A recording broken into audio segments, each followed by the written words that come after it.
Hello বন্ধুরা, study motivation YouTube চ্যানেলে তোমাদের সকলকে স্বাগত। আজকের আলোচনার বিষয় হলো বাংলা অনুচ্ছেদ রচনা লোহা।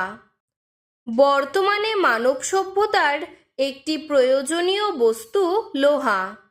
এই লোহা কবে প্রথম ব্যবহৃত হয়েছিল তা কেউ জানে না।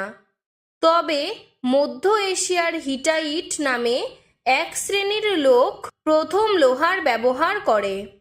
তারা পাথরের সঙ্গে লোহাকে প্রথম দেখতে পায়।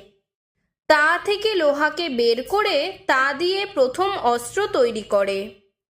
লোহা একটি মজবুত ধাতু। লোহা আবিষ্কারের আগে তামা ও ব্রোঞ্জ দিয়ে মানুষ অস্ত্র বানাতো।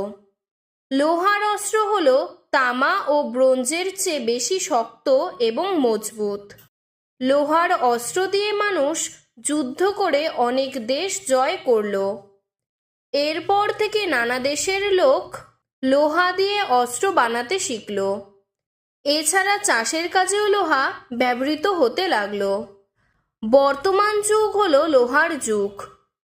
সূচ থেকে আরম্ভ করে বড় কলকারখানা, রেলের ইঞ্জিন, রেলের লাইন, বাড়ি, জাহাজ, এরোপ্লেন ইত্যাদি তৈরি করতেও লোহার দরকার হয়।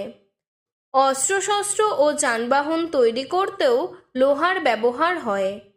তাই বলা হয় লোহা ছাড়া আজ আমাদের চলা সম্ভব নয়।